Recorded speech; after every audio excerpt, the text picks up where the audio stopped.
చిన్న ప్రార్థన చేసుకుని ఈరోజు వాక్యం మనం ధ్యానించుకుందాం. మహోన్నతుడా, మహాపరిశుద్ధుడా, గొప్ప దేవుడా తండ్రి, మీ ఆత్మ ద్వారా, మీ వాక్యం ద్వారా మీరే మాతో మాట్లాడవలసిందిగా, మమ్మలను ముందుకు నడిపించవలసిందిగా యేసుక్రీస్తు వారి అతి పరిశుద్ధ నామంలో మిమ్మల్ని ప్రార్థించి బ్రతిమాలి వేడుకుంటున్నాము. మా ప్రియ పరలోకపు తండ్రి, ఆమేన్. ఏమండి, ఈరోజు మన యొక్క అంశంగా 1 తిమోతి పత్రిక 6వ అధ్యాయము 12వ వచనాన్ని మన యొక్క వాక్యాంశంగా మనం తీసుకుందామండి. 1 తిమోతి పత్రిక 6వ అధ్యాయము 12వ వచనం అండి. విశ్వాస సంబంధమైన మంచి పోరాడుము, నిత్య జీవమును చేపట్టుము, దాన్ని పొందుటకు నీవు పిలువబడి అనేక సాక్షుల ఎదుట మంచి ఒప్పుకొంటివి. ఏమండి, చదవబడినటువంటి ఈ వాక్యము ఫర్ అవర్ స్ట్రగుల్ ఈజ్ చదవండి. విశ్వాస సంబంధమైన మంచి పోరాడము, నిత్య జీవమును చేపట్టుము, దాన్ని పొందుటకు నీవు పిలువబడి అనేక సాక్షుల ఎదుట మంచి ఒప్పుకొంటివి. ఏమండి, చదవబడినటువంటి ఈ యొక్క వాక్యములో fight the good fight of faith, మంచి పోరాటము, విశ్వాస సంబంధమైన మంచి పోరాడమని ఇక్కడ వాక్యంలో రాయబడిందండి. దేవుణ్ణి నమ్ముకున్నటువంటి ఒక వ్యక్తిగా, ఒక విశ్వాసిగా మన జీవితంలో దేవుడు చెప్తున్నాడు, ఒక మంచి పోరాటము, విశ్వాస సంబంధమైన ఒక మంచి పోరాటాన్ని మనం పోరాడాలి. ఏమండి, ఒక వ్యక్తి మంచి పోరాడాలి అనంటే ముందు తను ఎవరితో పోరాడాలో, తన యొక్క ప్రత్యర్థి ఎవరో ముందు మనం తెలుసుకోవాలి కదండి. మన ప్రత్యర్థి ఎవరో మనకి తెలిసినట్లయితే అప్పుడు మనం పోరాటానికి సిద్ధం అవుతాం. మరొక వాక్యం మనం చదువుకున్నట్లయితే ఎఫెసీ పత్రిక 6వ అధ్యాయము 12వ వచనం మనం చదువుకున్నట్లయితే ఎఫెసీ పత్రిక 6వ అధ్యాయము 12వ వచనం అండి.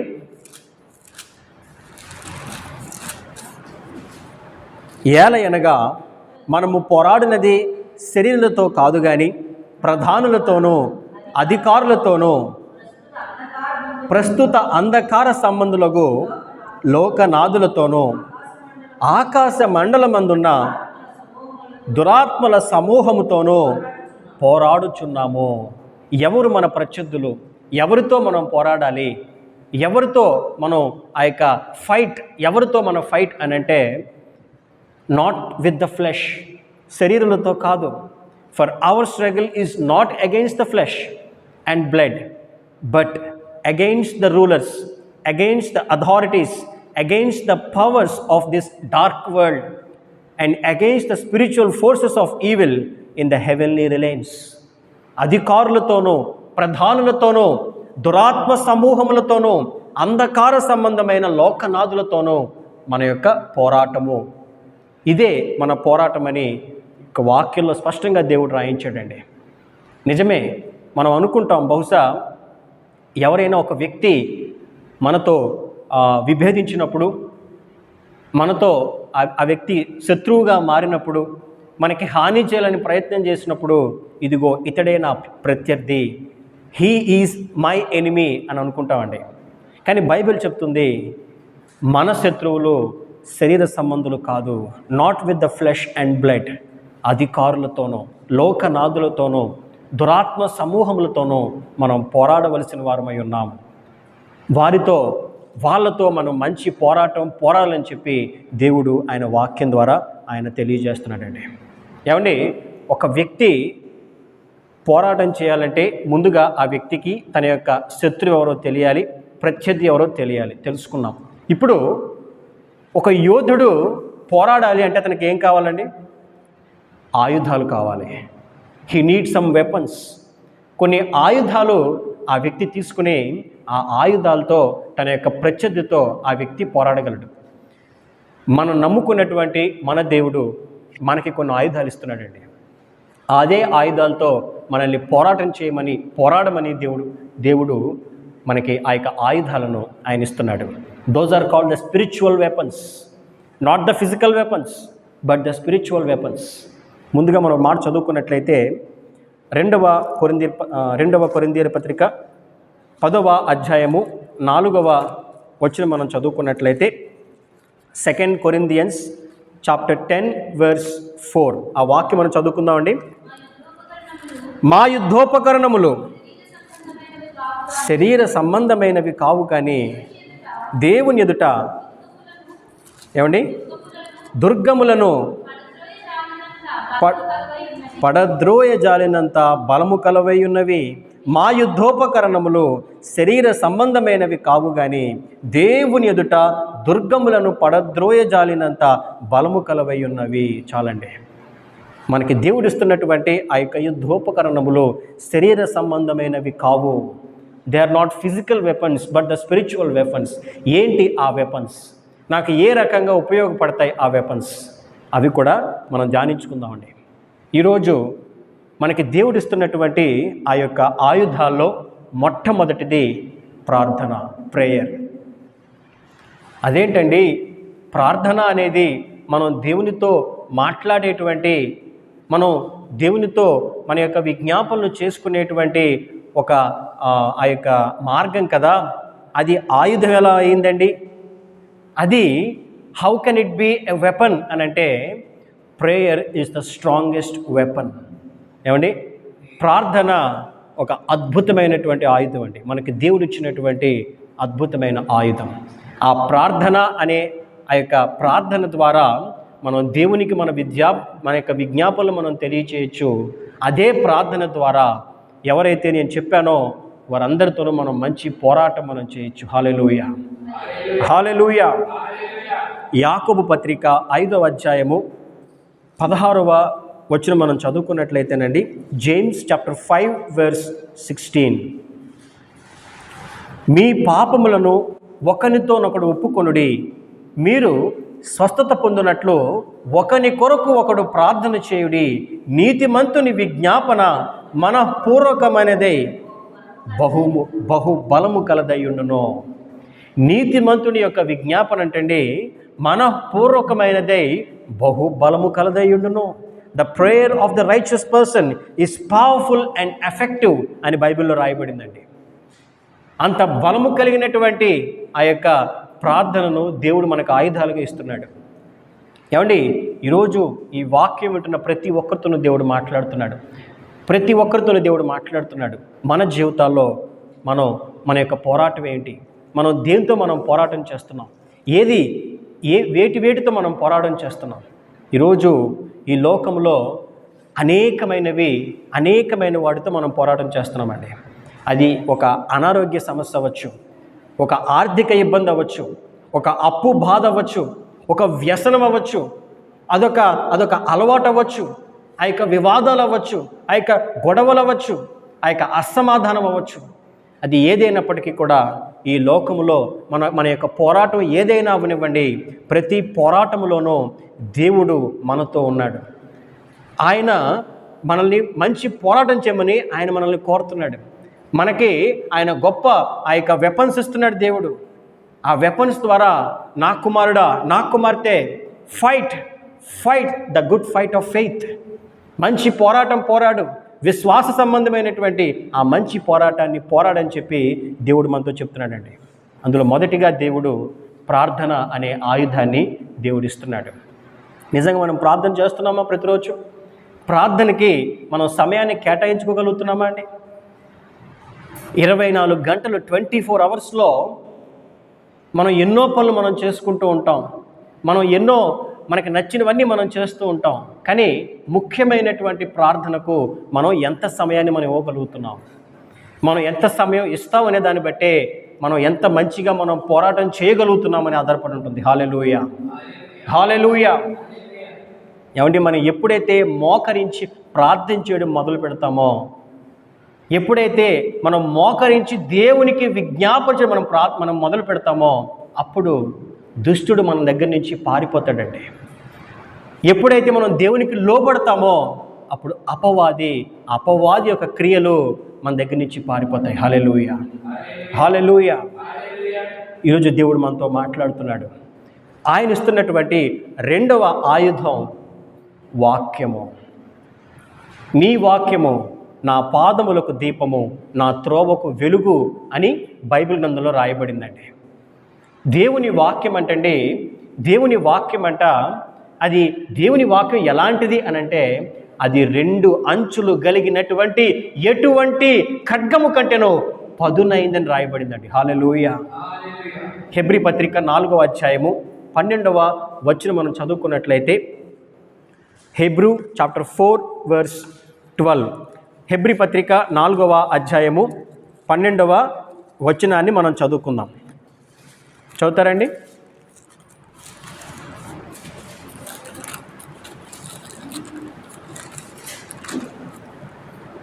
ఎందుకనగా దేవుని వాక్యము సజీవమై బలము కలదై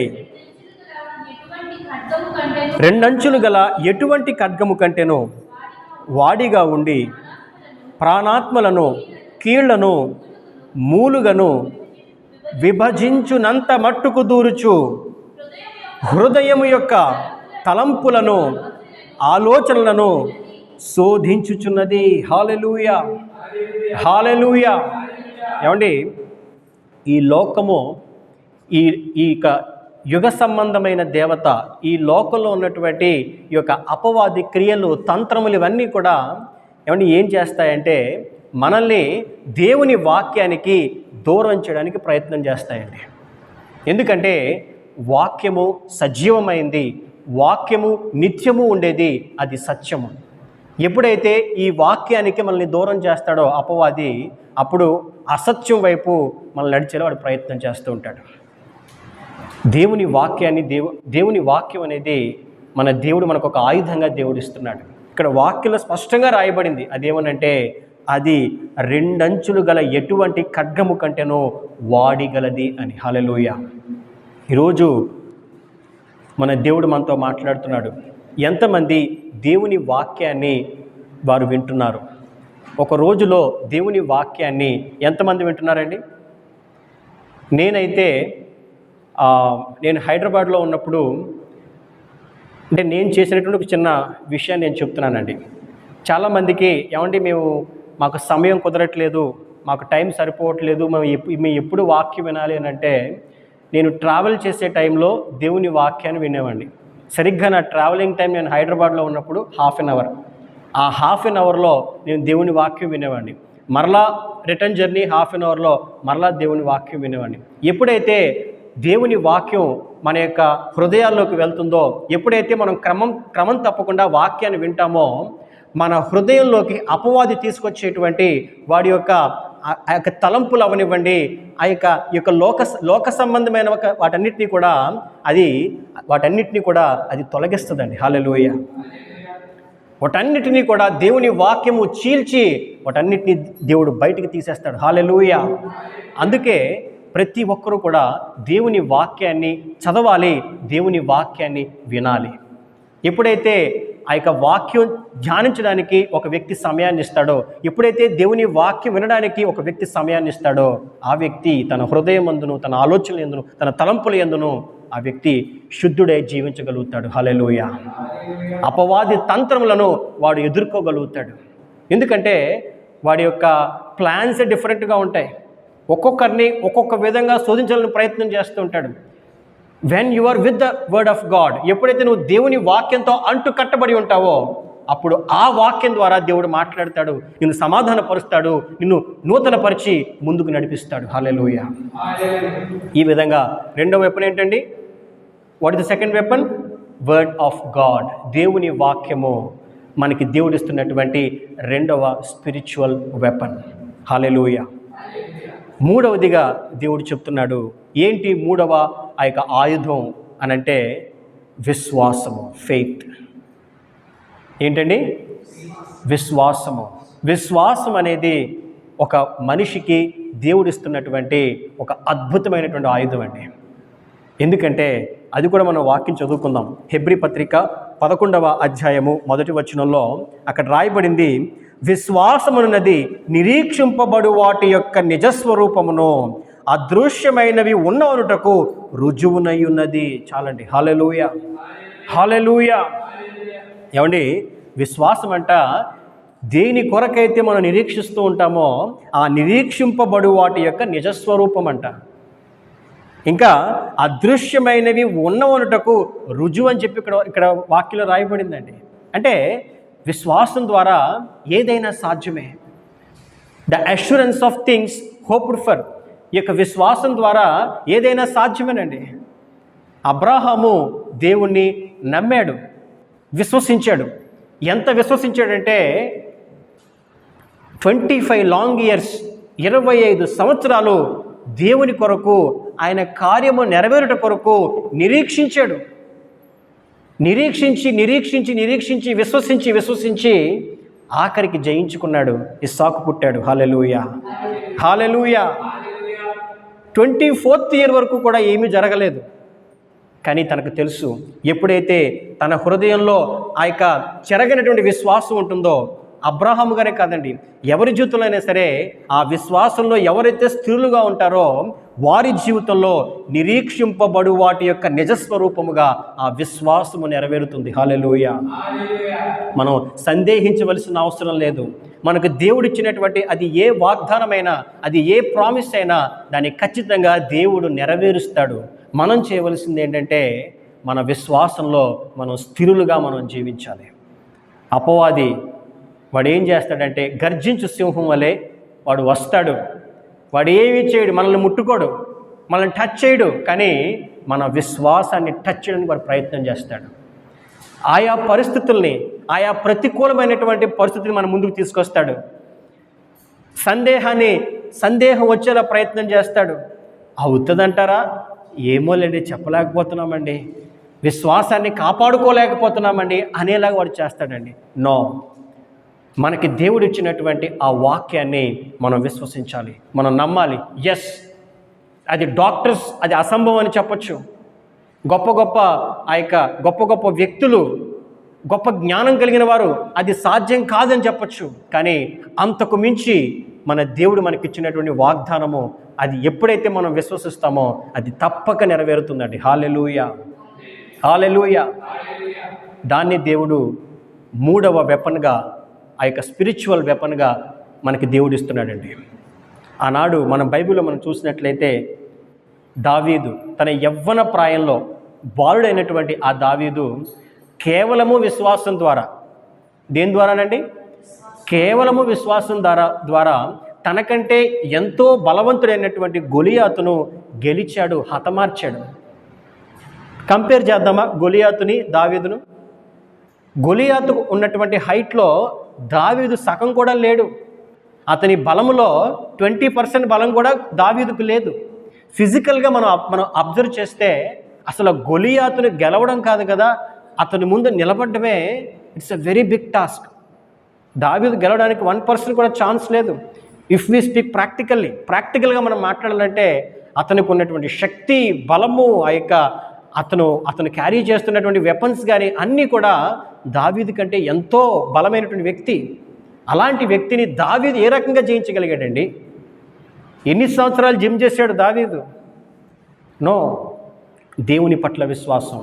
నా దేవుడు నాకు తోడుగా ఉన్నాడు. అరణ్యములో ఒక గొర్రెను ఎత్తుకుపోతున్నప్పుడు, సింహంతో పోరాడినప్పుడు నాకు దేవుడు తోడుగా ఉన్నాడు. ఎలుగుబంటితో నేను ఫైట్ చేసినప్పుడు నాకు దేవుడు తోడుగా ఉన్నాడు. ఈరోజు ఈ సున్నతి లేని ఈ గొలియాతుతో యుద్ధం చేస్తున్నప్పుడు కూడా నాకు దేవుడు తోడుగా ఉంటాడు అనే విశ్వాసంతో ముందుకెళ్ళాడు. అతన్ని సంహరించాడు, జయించాడు, చరిత్రలో నిలిచిపోయాడు. ఈరోజు మన విశ్వాసం ఏ విధంగా ఉంది? మన విశ్వాసంలోనండి మనల్ని చూసుకోకూడదు, మనలో దేవుణ్ణి చూసుకోవాలి. హల్లెలూయా. షద్రకు, మేషకు, అబేద్నెగో వారు ముగ్గురు ఆనాడు ఆ యొక్క చక్రవర్తి, ఆ రాజు నెబుకద్నెజరు సాష్టాంగపడమన్నప్పుడు తన యొక్క విగ్రహానికి నిరాకరిస్తే అగ్నిగుణంలో పడేస్తానన్నారు. పడేసుకోమన్నారు. నా దేవుడు కాపాడగలడు, కాపాడకపోయినా మాకు పర్వాలేదు, నీకు సమాధానం చెప్పాలని చింత మాకు లేదన్నారు. విశ్వాసంతో, నమ్మకంతో మాట్లాడారు. దేవుని పట్ల వారి యొక్క విశ్వాసాన్ని వారు ధైర్యంగా వారు ప్రకటించారు. అగ్నిలో వేయబడినప్పటికీ వారిని దేవుడు రక్షించాడు. హల్లెలూయా. ఈరోజు అగ్ని వంటి శోధనలు మన జీవితంలో సంభవించినప్పటికీ, అలాంటి క్లిష్టకరమైన పరిస్థితులు ఏర్పడినప్పటికీ, ఎప్పుడైతే మన విశ్వాసాన్ని మనం కాపాడుకోగలుగుతామో, విశ్వాసమును మనం స్థిరులుగా ఉండగలుగుతామో, వాటన్నిటి నుంచి దేవుడు మనల్ని బయటికి తీసుకురాగలడండి. హల్లెలూయా, హల్లెలూయా. ఏ సమస్య అయినా అవనివ్వండి, మీ సమస్య ఏంటో నాకు తెలియదు. మీరు ఏ శోధన గుండా మీరు వెళ్తున్నారో, ఏ ఎడిక్షన్ గుండా మీరు వెళ్తున్నారో, ఏ వ్యసనం మిమ్మల్ని వేధిస్తుందో, ఏ అనారోగ్యం మిమ్మల్ని పాడు చేస్తుందో, ఏ ఆలోచనలు, ఏ ఆర్థిక ఇబ్బందులు, ఏ అప్పు బాధలు మిమ్మల్ని వేధిస్తున్నాయో నాకు తెలియదు. కానీ అది ఏదైనప్పటికీ కూడా మన దేవుడు మనకు తోడుగా ఉన్నాడు. మనల్ని మంచి పోరాటం చేయమని దేవుడు చెప్తున్నాడు. ఆయన ఎక్కడికి వెళ్ళిపోలేదండి, ఆయన మనతోనే ఉన్నాడు. మనకి దేవుడు అద్భుతమైనటువంటి ఈ వెపన్స్, ఆ స్పిరిచువల్ వెపన్స్ మనకు దేవుడు ఇస్తున్నాడు. వాటిని అప్లై చేయమని చెప్పి దేవుడు కోరుతున్నాడు. హల్లెలూయా. యెషయా గ్రంథము 40వ అధ్యాయము 31వ వచనం మనం చదువుకున్నట్లయితే, ఐజయా చాప్టర్ 40 verse 31. యెహోవా కొరకు ఎదురు చూచువారు నూతన బలము పొందుదురు. వారు పక్షి రాజుల వలె రెక్కలు చాపి పైకి ఎగురుదురు. అలయక పరిగెత్తుదురు, సొమ్మసిల్లక నడిచిపోవుదురు. ఈరోజు ఎంతమంది యెహోవా కొరకు ఎదురు చూస్తున్నారండి? ఏమండి, ఎంతమంది? ఈరోజు ఎంతమంది యెహోవా కొరకు ఎదురు చూస్తున్నారు? ఒకవేళ దేవుని కొరకు మీరు ఎదురు చూసేవారైతే, దేవుని పట్ల మీరు విశ్వాసం ఉంచేవారైతే, మీరు నూతన బలం పొందుకుంటారు. ఆ నూతన బలము ద్వారా పక్షి రాజు వలె రెక్కలు చాపి పైకి ఎగురుదురు, అలయక పరిగెత్తుదురు, సొమ్మసిల్లక నడిచిపోదురు. అలాంటి ఒక ఉన్నతమైన స్థితి మనకి దేవుడు ఇవ్వబోతున్నాడండి. హల్లెలూయా. యెహోవా కొరకు, మన దేవుని కొరకు మనం ఎదురు చూడగలిగితే.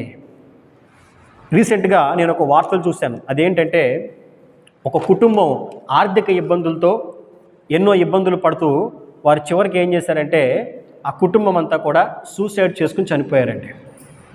నో, అలా ఎప్పుడు చేయకూడదండి.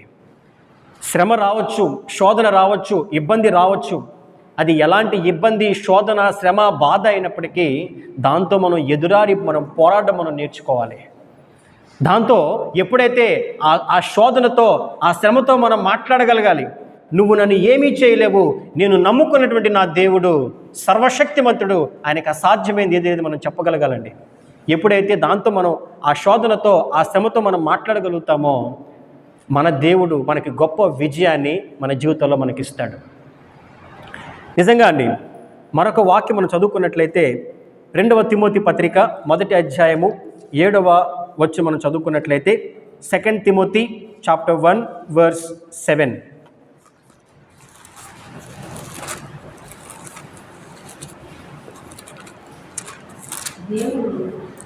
దేవుడు మనకు శక్తియు, ప్రేమయు, ఇంద్రియ నిగ్రహము గల ఆత్మనే ఇచ్చును గాని పిరికితనము గల ఆత్మను ఇవ్వలేదు. ఏమండి, మన దేవుడు మనకు తోడై ఉన్నాడు. ఎస్, మనకి తోడై ఉన్న దేవుడు మనకి ఏమిస్తున్నాడు అని అంటే, ఆయన ఆత్మనిస్తున్నాడండి. ఆ ఆత్మ పిరికితనము గలంది కాదు. అది పిరికిది కాదు, కానీ శక్తియు, ప్రేమయు, ఇంద్రియ నిగ్రహమును అంటే స్వస్థ బుద్ధి గల ఆత్మను మనకి దేవుడిస్తున్నాడండి. అలాంటి ఆత్మను, శక్తితో కూడినటువంటి, ప్రేమతో కూడినటువంటి ఆ యొక్క ఇంద్రియ నిగ్రహము, స్వస్థ బుద్ధి కలిగినటువంటి ఆత్మను మనకి దేవుడిస్తున్నాడు. ఆ ఆత్మతో నింపబడినటువంటి మనము దేవుడు మనకిస్తున్నటువంటి ఆ ఆయుధాలతో మన జీవితంలో ఏ శోధన, ఏ శ్రమ, ఏ బాధ వచ్చినప్పటికీ దాంతో పోరాడమని చెప్పి దేవుడు చెబుతున్నాడు. ఆ పోరాటంలో గొప్ప విజయం ఇస్తానని కూడా దేవుడు చెప్తున్నాడండి. ఏమండి, ఏదైనా సరే, ఏ శ్రమ, ఏ శోధన అయినా సరే, ఒక్కసారి మనం కృంగిపోయామా, ఒక్కసారి మనం డౌన్ అయిపోయామా, వాక్యంలో రాయబడింది, శ్రమలో నీవు కృంగినెడలా నువ్వు చేత కాని వాడవగుతువు. మనం ఎప్పుడైతే కృంగిపోతామో అప్పుడు మనము చేత కాని వారం అయిపోతామని బైబిల్ చెప్తుందండి. మనం కృంగిపోవద్దు, మనం పడిపోవద్దు, మనం పైకి లేద్దాం. యెహోవా కొరకు ఎదురు చూద్దాం. నూతన బలం మనం పొందుకుందాం, దాన్ని ఎదిరించి జయిద్దాం, దేవునికి లోబడదాం, అపవాదిని ఎదిరిద్దాం. అప్పుడు వాడు మన దగ్గర నుంచి పారిపోతాడు. మనకి దేవుడు ఇచ్చినటువంటి ఆ చక్కని ఆయుధాలను యుద్ధోపకరణముల వలె స్పిరిచువల్ వెపన్స్గా మనం ఉపయోగించుకుందాం. ఏమండి, గత కొద్ది రోజులుగా మనం మిషనరీస్ యొక్క జీవితాలు మనం ధ్యానించుకుంటున్నాం కదండి. మరి అవన్నీ కూడా మీకు ఎంతో ఆశీర్వాదకరంగా అని నేను అనుకుంటున్నాను. మీరు జాగ్రత్తగా గమనిస్తే వారు చేసినటువంటి పోరాటం ఎంత గొప్పదండి.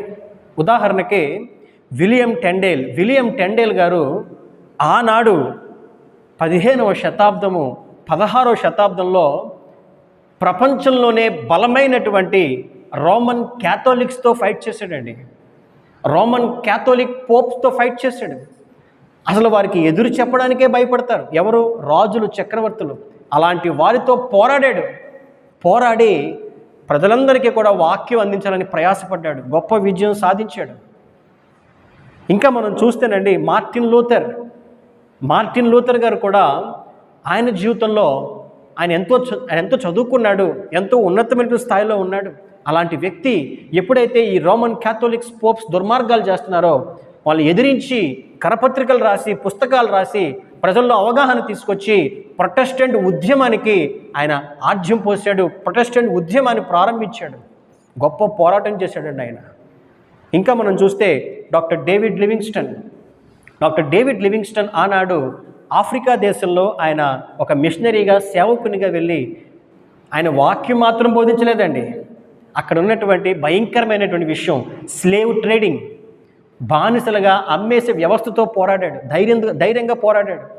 అక్కడ ఉన్నటువంటి ఆఫ్రికా ప్రజల్ని కనీసం మనుషులుగా కూడా ట్రీట్ చేయకుండా వారిని పశువులుగా ట్రీట్ చేస్తూ వారికి సంఖ్యలేసి, వారి యొక్క కాళ్ళకు, చేతులకు, తలకు సంఖ్యలేసి వాళ్ళని ఒక పశువును లాక్కెళ్ళిపోతూ వేరే దేశాలకు అమ్మేస్తుంటే వాళ్ళతో యుద్ధం చేశాడండి.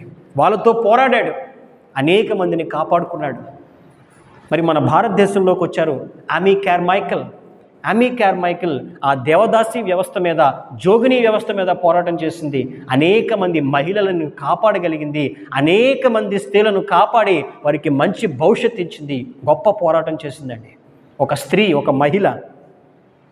అదేవిధంగా లాటీ మూన్ గారు చైనా దేశంలో ఉన్నటువంటి ఆ యొక్క స్లేవరీ సిస్టమ్, అమ్మాయిల్ని బానిసలుగా ఇచ్చేస్తున్నటువంటి ఆ యొక్క సిస్టంతో పోరాడింది. ఆ యొక్క వ్యభిచారానికి పంపించేస్తుంటే ఆ యొక్క ప్రాస్టిట్యూషన్ మీద ఆమె పోరాడింది. ఎంతోమందిని ఆమె రక్షించుకుంది, ఎంతోమందిని కాపాడగలిగింది. వీరందరూ కూడా ఏదో దేవుని వాక్యాలను, దేవుని సత్యాలను బోధించడం కాదండి. వారు గొప్ప పోరాటం చేశారు. తమది కాని ప్రాంతంలో, తమది కాని దేశంలో, తమకు ఆ యొక్క తమ వారు లేనటువంటి ఆ ప్రాంతాల్లో గొప్ప పోరాటం చేశారు. పోరాట యోధులుగా అనేక మందిని వారు కాపాడగలిగారండి. ఈరోజు మనకి దేవుడు ఇస్తున్నటువంటి ఈ వాక్యం ద్వారా, మనకి దేవుడు ఇస్తున్నటువంటి ఆ బలమైన ఆత్మ సహాయం ద్వారా మనం పోరాటం చేయలేమా? మన జీవితాల కొరకు, మన జీవితంలో మనము ఆ యొక్క శోధనను ఎదుర్చుట కొరకు మనం పోరాటం చేయలేమా?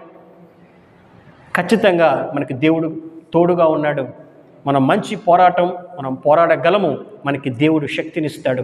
కాబట్టి శ్రమ వచ్చినప్పుడు, శోధన వచ్చినప్పుడు, ఇబ్బంది కలుగుతున్నప్పుడు ఆ శ్రమలో మనం కృంగిపోకుండా దేవుని యొక్క ఆ యొక్క వాక్యము ద్వారా, దేవుని ఆత్మ ద్వారా, ప్రార్థన ద్వారా, విశ్వాసం ద్వారా మనం పోరాడదాం. దేవుని కొరకు నమ్మకమైన సాక్షిగా మనం నిలబడదాం. దేవుని కోసం మనం జీవిద్దాం. దేవుడు తన పరిశుద్ధ వాక్కును దీవించి ఆశీర్వదించునుగాక. ప్రార్థన చేసుకుందామండి. మహోన్నతుడా, మహాపరిశుద్ధుడా తండ్రి, విత్తబడినటువంటి ఈ వాక్యము మా హృదయాల్లో నాటబడి ఫలింపజేయుటకు సహాయం దయచేయండి. ఇదిగో తండ్రి, వాక్యం ద్వారా మీరు మాట్లాడినట్లుగా తండ్రి ఒక మంచి పోరాటం మేము పోరాడడానికి మాకు సహాయం దయచేయండి నాయన. విశ్వాస సంబంధమైన పోరాటం చేయడానికి మాకు సహాయం దయచేయండి ప్రభువా.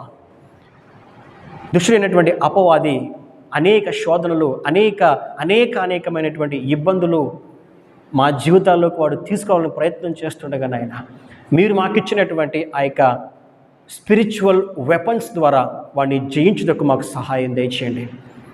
విజయాన్ని ఇవ్వండి ప్రభువా, శక్తిని ఇవ్వండి తండ్రి, బలాన్ని ఇవ్వండి నాయన. ఆన్లైన్ ద్వారా వాక్యం వీక్షిస్తున్న ప్రతి ఒక్కరితోనూ మీరు మాట్లాడండి. అందరినీ ప్రభువా తండ్రి మీ వాక్యం ద్వారా మీరు మాట్లాడండి. ప్రతి ఒక్కరికి మీరు విజయం అనుగ్రహించవలసిందిగా, మీరే మహిమ పొందవలసిందిగా నజరేయుడైన యేసుక్రీస్తు వారి పరిశుద్ధ నామంలో మిమ్మల్ని ప్రార్థించి ప్రతిమాలు వేడుకుంటున్నాము మా ప్రియ పరలోకపు తండ్రి. ఆమేన్. అందరికీ వందనాలు.